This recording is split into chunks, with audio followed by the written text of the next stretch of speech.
Salatullah.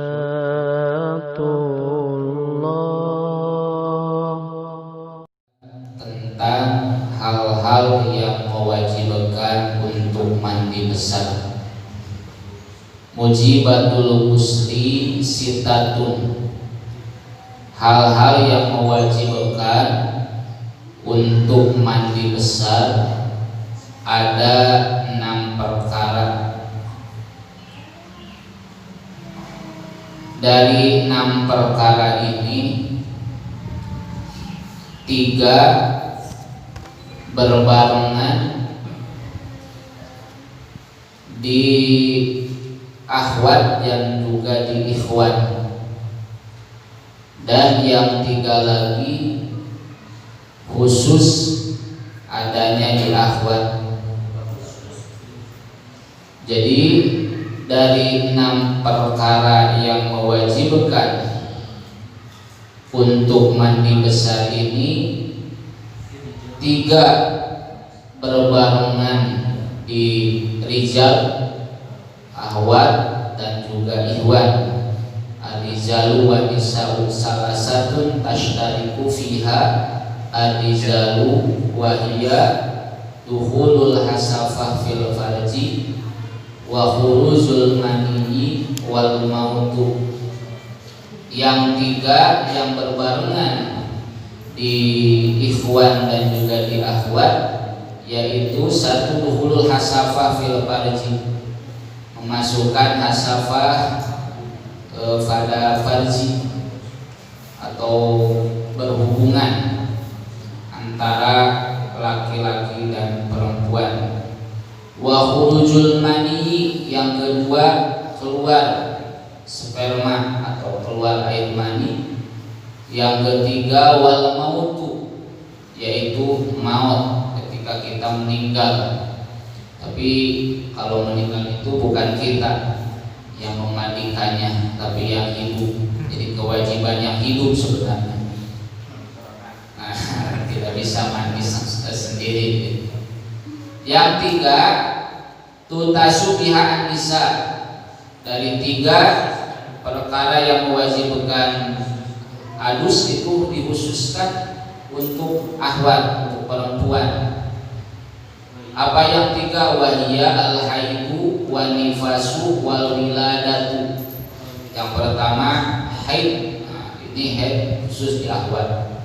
Yang kedua nifas. Nifas itu ketika habis melahirkan, nah, darah yang keluar habis melahirkan. Yang ketiga wal wiladah, yaitu melahirkan. Karena janin itu kan itu berasal dari apa? Dari sperma, kayak mani. Makanya ketika kita besar suka disebut mani pinter, mani kasep. Ada mani asalnya tidak mani pinter, mani kasep, mani gelis. Ada mani itu asalnya dari mani. Pak Ade mani kasep, tidak mani tadi nanti.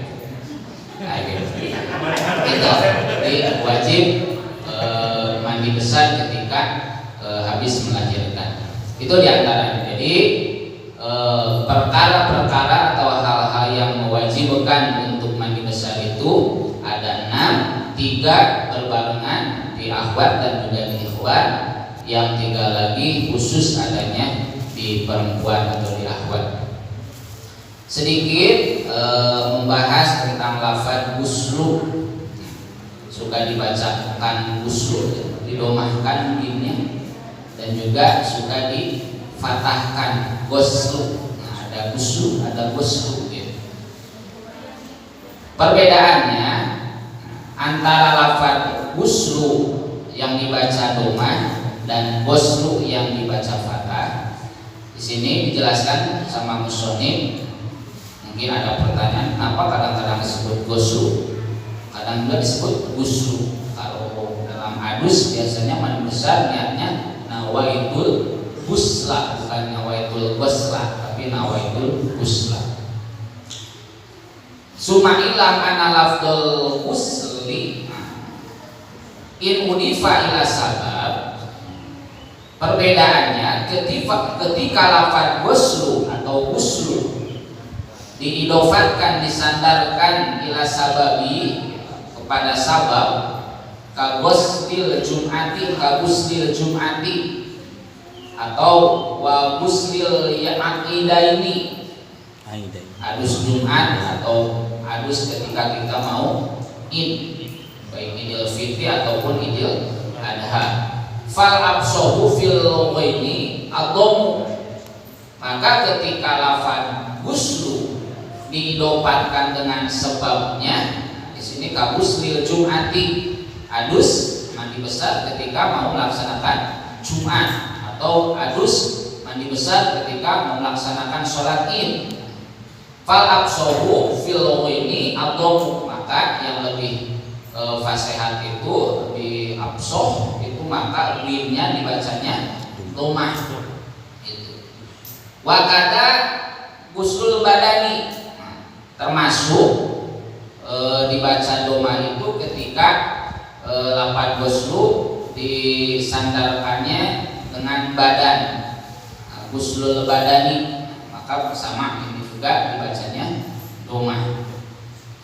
Wa imudifa ila saub wa nahwihi kabus li saub fal absur al fathah al fathu.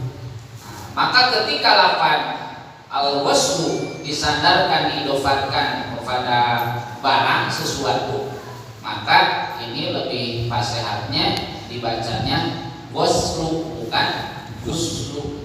Seperti di sini contohnya kabus li saubi, bukan gusli saubi, bukan membasuh pakaian gitu, pakai harokat patah, bukan pakai harokat domah. Itu perbedaan. Jadi maknanya tetap membasuh sebenarnya gitu. Cuman ini perbedaan dalam kepasrahatan aja gitu. Ketika lafaz ghusl diidopatkan, yang disandarkannya dengan sabab, maka lebih fasihatnya dibacanya domah gitu. Makanya ketika kita adus itu mandi besar nawaitul ghusla gitu, bukan nawaitul ghusla. Itu walaupun pakai ghusla juga sebenarnya tidak menghalangi sahnya gitu, cuman kurang fasihat. Itu sedikit dari bahasa ghuslu. Kadang-kadang suka dibaca ghuslu dan juga dibaca ghuslu, itu penjelasan dari ghuslu. Selanjutnya ahaduha ilajul hasafati. Yang pertama, yang mewajibkan mandi besar yang berbarengan di ahwat dan juga di ikhwan, yaitu ilajul hasafati fil farji, memasukkan hasafah pada farji, aitu huluha kulluha wa in tolat. Maksudnya memasukkan ukuran hasafah kulluha, jadi harus semuanya ya, semua dari ukuran hasafah kita. Hasafah itu kemarin udah jelaskan apa? Rantar. Kepalanya ya, helmnya. Helm pada kelamin ikhwan, pada kelamin laki-laki punya helm itu. Enggak, kalau di helm tidak ditilang. Kalau belum disunat dicipus pasti ditilang. Itu. Jadi ukuran yang mewajibkan untuk mandi besar itu ketika zakat ukuran hasafahnya dimasukkan pada farji. Puluhan harus semua dari ukuran hasafah tersebut masuk semuanya. Nah, kalau setengah belum, ini harus puluhan ya. Jadi kalau setengah itu baru apa ya? Assalamualaikum. Assalamualaikum. Belum masuk, baru ketrok-ketrok gitu. Namanya ketrok pintu gitu, belum masuk. Ini belum mewajibkan gitu. Jadi harus semuanya dari ukuran hasafah tersebut. Wa intolat, walaupun ukuran hasafahnya panjang umpamanya, ukuran hasafahnya helmnya jadi lain dari yang lain gitu ukurannya. Kalau yang biasa kan minimal 2 cm itu ukuran apa? Ukuran hasafah ini. Umpamanya lebih dari yang biasanya ukuran hasafahnya, ukuran helmnya kepala dakar itu, maka itu juga ukurkan Jadi waitola walaupun banyak ukuran hasapah dari yang biasanya, tetap itu harus masuk Semuanya. Wala tibaro bi ghairiha ma'a wujudiha. Kalau yang lainnya tidak ada perhitungan. Jadi apalagi kalau sudah sampai melebihi apa? Kalau sudah sampai melebihi hasapahnya, itu sudah pasti yakin wajibnya. Bagaimana kalau tidak ada ukuran hasapah atau qadruha? Nah, kalau tidak ada hasapahnya lempeng bae mah gitu. Tenaga gitu. Tidak punya helm. Mungkin ada kan gitu. Mungkin ada.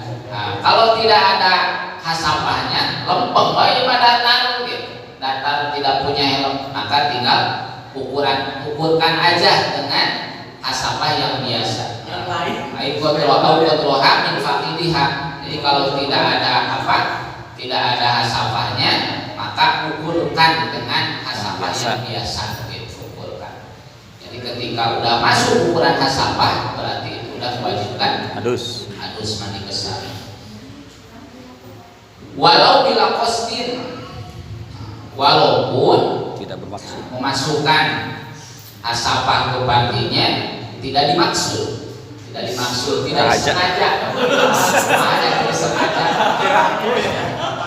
tidak sengaja gitu, tidak dimaksud, tidak sengaja. Noleceh wungkul.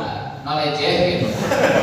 Jadi mau dimasukkan, jadi masuk. Gerheureuy eta mah ya. Tidak dimaksud, tapi masuk umpamanya ukuran hasapahnya, tetap wajib apa? Adus. Wajib adus. Seperti ada dongeng Nah. sedikit. Iya. Di antas-antas. Seperti dongeng mana? Ada nyawa. Seperti dongeng kayak aki-aki lagi membala. Lalu dia mau buang air kecil. Aki-aki tersebut gitu. Tidak disengaja pas habis buang air kecil ada ada dombanya yang mundur. Aki-aki ada yang tidak disengaja. Pas aki-aki kenahon lagi buang air kecil, aki kerki, tahu di ujung mundur lah. Agak gue tidak disengaja. Kalau gue kan langsung kan seperti gitu, jadi itu sengaja. Makanya nanti bukan hanya ke manusia, jadi walaupun ke hewan itu tetap wajib apa? Adus. Wajib besar. Walaupun tidak disengaja gitu aki-aki tersebut. Gitu. Nah kalau dia dimasukkan gitu dan tersengaja. Kalau kaki dari celana, tas kampana domba mundur, kalau kayak si gitu. Dongeng ya teman. Gitu. Walau halatan naumi, walaupun dalam kita keadaan tidur, nyalibur gitu, karasan, wagarayak, kakak istri teh itu dimasukkan pada akhir tidur, itu dimaksud ke karasan, nyalibur ya mah gitu. Nah, asana ngimpi gitu pada mah, nyata gitu pas bangun masuk gitu, tetap walaupun dalam keadaan tidur tidak sadar, tidak dimaksud, tetap ketika hasapah masuk ke panji maka tetap diwajibkan untuk mandi besar. Itu dimasukkannya fil parji itu artinya lubang gitu. Aif parji mau parji apa saja, jadi tidak hanya parji manusia yang dimasukkannya. Jadi yang dimasukin hasapah itu tidak hanya parji manusia aja. Ya parji, mau parji apa saja. Ketika hasapah tersebut masuk ke parji tersebut, ke lubang tersebut, maka itu mewajibkan untuk mandi besar. Karena sawaun kana qoblan ro'atin au bahimatin au duburuha au duburuhuma.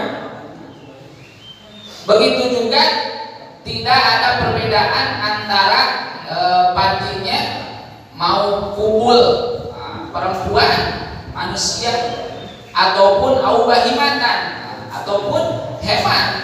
Jadi ketika yang dimasukkannya itu parji, mau parji manusia, perempuan ataupun hewan, maka itu tetap mewajibkan untuk mandi besar. Jadi tidak terfokus kepada manusia aja. Jadi makanya aki-aki yang tadi masuk ke domba itu tetap wajib apa? Wajib mandi besar. Audukurohuma kalau begedor tidak wajib. Ngajak kalian kan bagedor, entar kita mah kewajiban mandi besar. Audukurohuma ataupun dubur. Kalau dubur itu lubang bagian depan. Kalau di awat itu vagina. Kalau di di ikhwan penis atau zakar. Termasuk memasukkannya audukurohuma, termasuk ke lubang bagian belakang, mau ke perempuan, manusia ataupun ke hewan. Ini tetap mewajibkan untuk mandi besar. Seperti umatnya kaum Nabi Lut, kaum Sodom yang sukanya sama laki-laki dubur gitu, sama dubur, dubling. Kan tadi disebut sodomi, dinamain sodomi itu karena itu kesukaan kaum Sodom. Kaum Nabi Lut itu kaum Sodom namanya. Jadi perempuan itu tidak laku. Zaman Kanjeng Nabi Lut itu tidak laku. Jadi lakunya laki-laki. Perempuan juga kalau laku bukan kubulnya, bukan panji bagian depannya, yang dipakainya panji bagian belakangnya. Karena zaman sekarang juga udah mulai ramai lagi, banyak umat seperti umat Kanjeng Nabi Lut gitu, LGBT itu, turunan umat Nabi Lut, padahal udah dihapuskan semuanya itu, tapi keluar lagi kaumnya yang suka sama bagian belakang gitu. Nah itu termasuk memasukkan nasabah ke dubur juga, mau dubur perempuan manusia ataupun dubur hewan, itu tetap wajib untuk mandi besar. Dubur rajulin, termasuk ke dubur bagian belakang laki-laki. Jadi kalau dubur laki-laki juga yang dimasukkannya tetap itu mewajibkan untuk mandi besar. Jadi intinya panji itu umum. Jadi umum mau kubul, itu kubulnya juga mau perempuan atau hewan, termasuk dubur juga mau dubur perempuan, dubur hewan termasuk dubur laki-laki, itu semuanya wajib untuk mandi besar ketika dimasukkan ukuran hasabah. Sogirin au kabirin, mau yang masih kecil, au kabirin ataupun dubur orang besar. Seperti banyak kan kasus-kasus pencabulan itu, jadi umumnya kebanyakan korbannya kan anak-anak. Itu yang dipakainya kan duburnya, dubur sodomi gitu. Itu makanya mau yang besar mau yang kecil itu dubur orang dewasa atau masih anak-anak itu tetap wajib mandi besar. Hayyin au mayyitin, mau yang hidup ataupun yang mati, mau yang hidup atau yang mati. Umpamanya ada yang mati, wah tulis kayaknya namanya di mandian jadi pakai lah gitu. Umpamanya kan ada juga tuh kasus yang orang mati di jima gitu, dipakai itu. Nah, maka itu walaupun orang mati gitu, apalagi orang hidup, orang mati juga itu mau ke kubulnya atau duburnya itu tetap itu wajib mandi besar, wajib mandi besar. Au dubur nafsihi, termasuk duburnya sendiri. Nah, umpamanya alat kelaminnya laki-laki panjang, tilap ke kanan, tilap ke kanan umpamanya itu bakal tulis kekuatnya. Jadi bisa wae kan panjang, masukkan dubur sendiri sampai ukuran hasapannya masuk. Nah, tetap walaupun kedua sendiri itu maka wajib mandi besar gitu. Ya live streaming gimana dia? Kita melanggar kode etik aja. Sendiri mah gitu. Tapi tidak khusus ada tulisan dewasa. Kalau syahwat udah Muncak. muncak gitu, mungkin aja. Titit net. Mungkin aja onani atau dimasukkan ke dubur sendiri. Kalau onani itu mengeluarkan sperma dengan sendiri, pakai sabun, gitu, pakai apa? Mungkin dimasukkan ke dubur sendiri. Gitu. Nah itu juga tetap wajib mandi besar. Gitu. Tetap mandi besar. Au zakari akhirin atau ke dakar yang lain.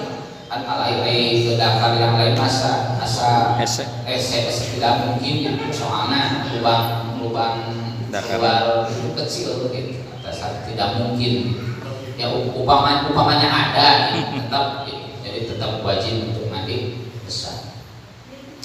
Selanjutnya wayajibu aidon al-ghuslu alal mar'ati bi aizakarin. Sekarang sebaliknya yang akhwat yang perempuannya, kalau tadi yang ikhwannya yang laki-lakinya. Jadi parji yang dimasukkannya umum gitu. Umumnya mau parji manusia gitu, mau kubul manusia, mau kubul hewan, mau dubur manusia, mau dubur hewan, mau dubur yang lain ataupun dubur sendiri, tetap wajib untuk mandi besar ketika kita memasukkan dakar ukuran hasabahnya masuk.